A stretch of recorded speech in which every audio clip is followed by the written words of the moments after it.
Friends, स्वागत करते हैं आपका द प्लॉट पजल के एक नए वीडियो में। कहानी की शुरुआत होती है और हमें टाइलर और नेडली को दिखाया जाता है जो इस सुनसान जंगल में कैंपिंग करने आए हुए थे। वो दोनों कार से बाहर आते हैं जहां टाइलर कार से टेंट के सामान को बाहर निकालने लगता है और नेडली आसपास की चीजों की तस्वीर लेने लगती है। इधर टाइलर आज नेडली को प्रपोज करने वाला था जिसके लिए वो एक रिंग भी लाया है। इसके बाद ये दोनों जंगल में कैंपिंग करने चले जाते हैं जहाँ टाइलर एक सुरक्षित जगह देखकर अपने टेंट को लगाने लगता है। वहीं नेडली उसकी कुछ तस्वीरें खींचने लगती है ताकि वो इस यादगार पल को सेव कर सके। इसके बाद वो दोनों नदी के किनारे मछली पकड़ने चले जाते हैं और मौका देखकर टाइलर नेडली को प्रपोज कर देता है। ये देखकर नेडली बहुत खुश होती है और शादी के लिए मान जाती है। इसके बाद वो दोनों अपने कैंप में वापस आ जाते हैं जहां टाइलर अपने कैंप के चारों ओर एक रस्सी बांधता है और उसमें एक बेल भी लगा देता है ताकि अगर कोई जानवर उनके कैंप के पास आए तो उन्हें पहले से पता चल जाए। इसके बाद वो दोनों आग जलाते हैं और आपस में कुछ बातें करते हैं। कुछ देर बातें करने के बाद वो दोनों अपने कैंप में सोने चले जाते हैं जहां रात में नेडली को किसी चीज की आहट होती है जिससे वो बहुत डर जाती है और टाइलर को जगाते हुए कहती है कि शायद हमारे टेंट के बाहर कोई है। लेकिन टाइलर उसे शांत करता है और उसे सोने को बोलता है। लेकिन काफी देर बाद भी जब वो आवाजें बंद नहीं होती तब टाइलर गुस्से में अपनी बंदूक उठाता है और टेंट से बाहर चला जाता है जहां उसे टेंट के बाहर से काफी अजीब आवाजें आ रही थी जिसका पीछा करते हुए टाइलर जंगल के अंदर चला जाता है जहाँ कुछ दूर चलने पर उसे एक ऐसा पत्थर दिखता है जिसे किसी ने एक के ऊपर एक रखा हुआ था जिससे टाइलर समझ जाता है कि ये काम तो किसी जानवर का हो नहीं सकता, जिससे वो अपने टेंट की ओर भागता है जहाँ पर नेडली अकेली थी। लेकिन तभी कोई क्रिएचर नेडली पर हमला कर देता है और उसे घसीटता हुआ अपने साथ ले जाने लगता है जहाँ अपनी जान बचाने के लिए नेडली जोर जोर से चीख रही थी और उसकी आवाज सुनकर टाइलर उसके ओर भागता है। जहाँ भागते हुए टाइलर देखता है कि किसी क्रिएचर ने उसके टेंट को पूरी तरह बर्बाद कर दिया है। टाइलर नेडली को बहुत ढूंढता है लेकिन उसे नेडली कहीं भी नहीं मिलती। इसके बाद कहानी एक साल आगे बढ़ जाती है जहां हम टाइलर को एक पागल खाने में एक डॉक्टर के पास देखते हैं और वो डॉक्टर टाइलर से उस रात के बारे में पूछती है जिस पर टाइलर पहले तो कुछ देर चुप रहता है और डॉक्टर को बताता है कि उस दिन नेडली को एक जंगली भालू ने मार दिया था। अब इस बात को सुनते ही वो डॉक्टर उसको डिस्चार्ज कर देती है। जहाँ जाते हुए टाइलर डॉक्टर से कहता है कि उस रात पुलिस वालों को नेडली की लाश तक नहीं मिली थी। यहाँ हम उसकी बातों से समझ पाते हैं कि जंगल से वापस आने के बाद टाइलर ने सबको उस हादसे के बारे में बताया होगा, लेकिन किसी ने भी उसकी बातों का विश्वास नहीं किया।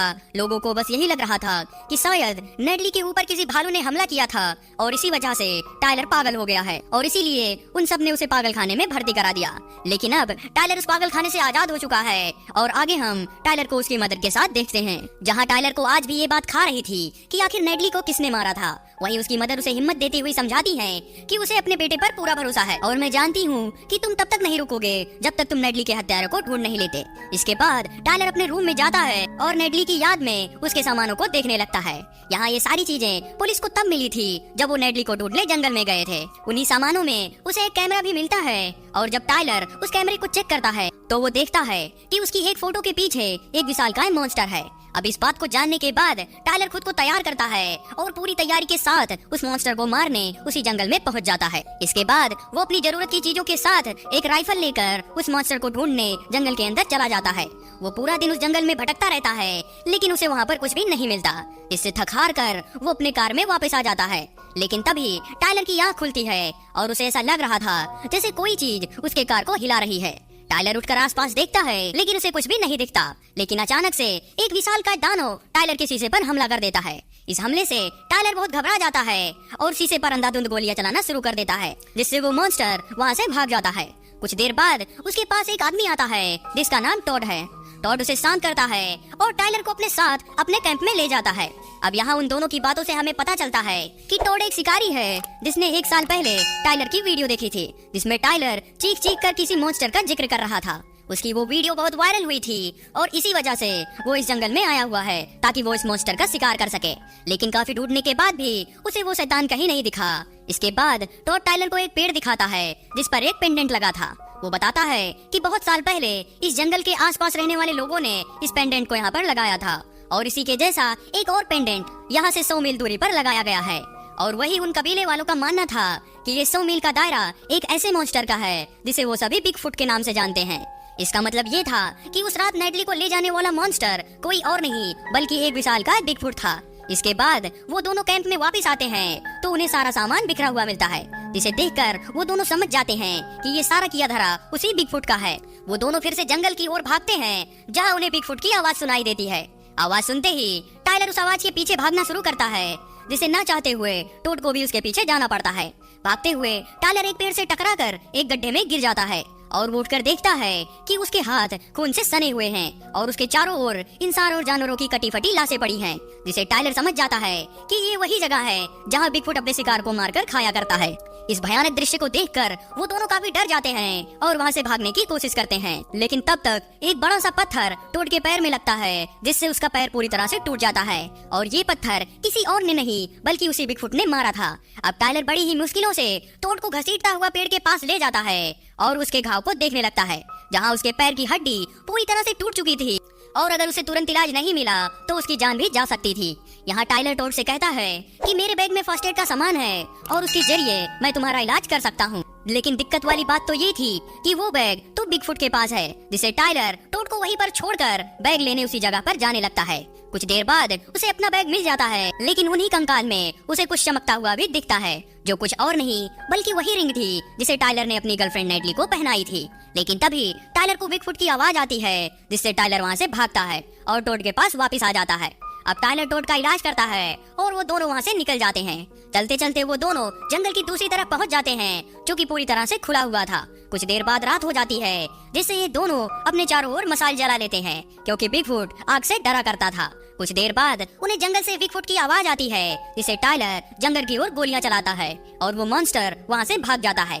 अगली सुबह टाइलर टोड की पट्टी को बदलता है और खाने के लिए मछलियां पकड़ने लगता है, लेकिन उसे एक भी मछली नहीं मिलती, जिससे उन्हें भूखे पेट ही सोना पड़ता है। जहाँ टाइलर सो रहा था और टोड पहरा दे रहा था। अब ऐसे ही कुछ दिन बीत जाते हैं और सर्दियों का मौसम आ जाता है, जहाँ उनकी लाइफ अब बद से बदतर हो रही थी, जिससे वो दोनों वहाँ से निकलने का डिसाइड करते हैं। लेकिन टोड का पैर काफी जख्मी था, जिससे उसे चलने में काफी कठिनाई हो रही थी, जिससे उन्हें किनारे पर वापस लौटना पड़ता है। जहाँ टोड टाइलर से कहता है कि तुम मुझे अकेला छोड़कर चले जाओ, लेकिन टाइलर उसकी बात नहीं मानता। इसके बाद रात हो जाती है, जहाँ टाइलर सो रहा था और टोड पहरा दे रहा था। थोड़ी देर बाद टोड वहाँ से जाने लगता है, क्योंकि उसे पता था कि टाइलर उसकी वजह से यहाँ पर फंसा हुआ है। अगली सुबह टाइलर की आंखें खुलती है तो उसे टोड का कैप मिलता है, जिससे वो समझ जाता है कि टोड यहाँ से जा चुका है। कुछ देर चलने पर उसे टोड का चश्मा मिलता है और उसे टोड के चीखने की आवाज आती है। टाइलर भागते हुए टोड तक पहुँचता है और देखता है कि बिगफुट ने टोड को मार दिया है और वो उसकी बॉडी को खा रहा था। ये देखकर टाइलर वहाँ से भागने की कोशिश करता है, लेकिन बिगफुट उसे देख लेता है और उसे उठा उठाकर पटकने लगता है।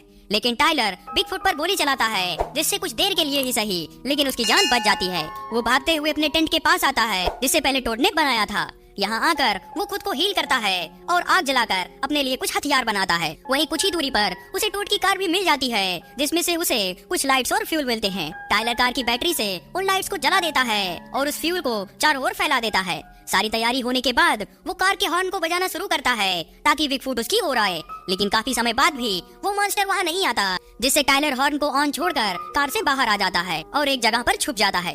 कुछ देर बाद उसे बिगफुट की आहट होती है, लेकिन इस बार टाइलर पूरी तरह से तैयार था। वो अपनी पूरी ताकत से बिगफुट पर टूट पड़ता है और उस पर हमला कर देता है और भागते हुए कार में घुस जाता है। लेकिन बिगफुट उस कार को पलट देता है और टाइलर को बाहर निकालकर उसे पीटना शुरू कर देता है। टाइलर अपनी पूरी ताकत से उस पर हमला करता है, लेकिन उसके वारों से बिगफुट पर कुछ खास फर्क नहीं पड़ रहा था। लेकिन इसी लड़ाई में टाइलर अपनी गन से बिगफुट को शूट करता है, जिससे वो बहुत जख्मी हो जाता है। अब टाइलर एक गोली को वहीं पड़े गैस टैंकर पे मारता है और फ्यूल में आग लगा देता है, जिससे वहाँ पर एक ब्लास्ट होता है और बिगफुट वहीं पर जलने लगता है और जलते हुए वो जंगल के अंदर भाग जाता है। नेक्स्ट सीन में हम देखते हैं कि जख्मी टाइलर जंगल से बाहर आता है, जहाँ एक आदमी उसे रेस्क्यू कर लेता है और उसे हॉस्पिटल में भर्ती करा देता है। अब टाइलर की आंख हॉस्पिटल के बेड पर खुलती है, जहाँ नर्स उसे कहती है कि कोई आपसे मिलने आया हुआ है। जहाँ मिस्टर जैक्सन टाइलर से कहते हैं कि मुझे पता है कि लोग तुम्हारी बातों का विश्वास नहीं करते, लेकिन मेरा यकीन करो, मैंने भी बिगफुट को देखा है और अब तुम मेरे साथ काम करोगे। और इसी के साथ इस मूवी की एंडिंग हो जाती है। If you like the video